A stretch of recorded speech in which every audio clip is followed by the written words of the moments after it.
There are many people who lace up their running shoes with the main goal of weight loss at the start of their running journey. Before they fall in love with the sport, of course, and for good reason.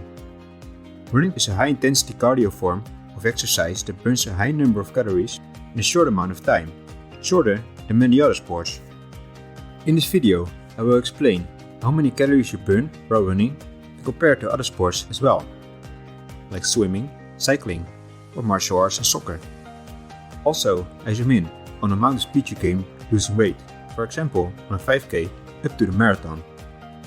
One thing I want to mention straight away is that weight loss is something different than fat loss. If you lose weight by an unhealthy diet, for example, with not enough carbs or fuel, you will also lose muscles and strength. So don't focus too much on your diet. Just try to eat healthy, but make sure you don't start eating less. You will only end up getting out of energy, which makes running difficult and less fun. But how much fat do you actually burn while running? Let's dive into it. Don't forget to incorporate strength training as well. I can't mention this enough. Why is it so important? It will increase your efficiency, reduce your risk of injuries, and burn fat as well. On average, you will burn 800 to 900 calories per hour when running around 8 minutes a mile pace, or around 5 minutes per kilometer pace. Or let's say it otherwise, you will burn this amount of calories during your aerobic or easy pace, which is quite a lot if you compare it to the recommended carb intake for people who exercise regularly, which is for men 2500 calories a day and for women 2200 calories a day. Calorie burn will vary between individuals, of course, because it depends mainly on the intensity you're running at and your total body weight. More weight or high intensity will make you burn more calories. But if you want to lose weight, my tip is not to start running faster, but try to run longer.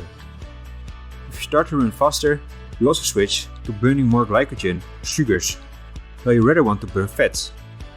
At an easy running pace, you'll burn off that extra body fat. The longer you run, the more you burn. Especially on the long run, you will burn lots of fat.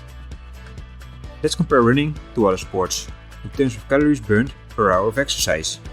There are of course many sports you could do. In this list, I compared some endurance sports like cycling and swimming, as well as boxing, soccer and tennis. As a disclaimer, the amount of calories burned of course all depends on intensity and your own body weight. These are the calories burned on a moderate effort level during these sports. There is not that much difference with other endurance sports, but a clear winner is running. Boxing or martial arts is surprisingly high. It's a high physical demanding sport of course, and hard to perform for more than an hour.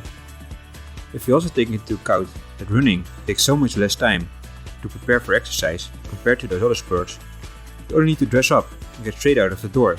You don't have to move to a swimming pool or boxing ring, for example. And also cycling takes a lot more time. That's why, in my opinion, running is the most efficient way to burn calories. Doing other sports or cross training though can be a great way to improve your endurance as well and burn fat. Besides this, it might also cut your risk on injury because you use other muscle groups. I like to run a lot, but I also enjoy other sports as well, so I would recommend to do once a week some sort of endurance cross training. I confess that I don't love to talk about this topic because I don't want people to pay much attention on their weight. Hitting a good race weight will be a consequence that flows naturally from training hard and eating well, rather than a distant goal that you have to obsess over separately. But hey, we're all curious about the numbers. How much exactly does an extra pound slow you down anyway? If you're looking to improve your running performance and race times, losing non-official body weight can be a great place to start. But how much can you expect to improve your race times? Many research has shown that your running times improve with losing fat. There are also many good calculators online which make predictions. A simple one I like is from the Sports Tracks Labs. See the link down below in the description. They have a good body mass index and race time prediction calculator as well. Looking at a 70 kg person who runs a 5k in 22 minutes or 4:24 per kilometer pace, you will start to lose 15 seconds per kilogram when your finishing time.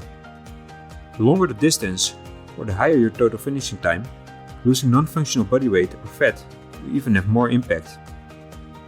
This shows when you're looking at a person of 70 kg running a marathon in 3.5 hours. you start to lose almost 2.5 minutes per kilogram fat loss on your finishing time.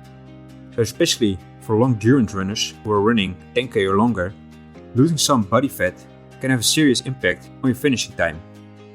So, the main lessons to take away from this video are that running is a very efficient way to lose weight compared to other sports.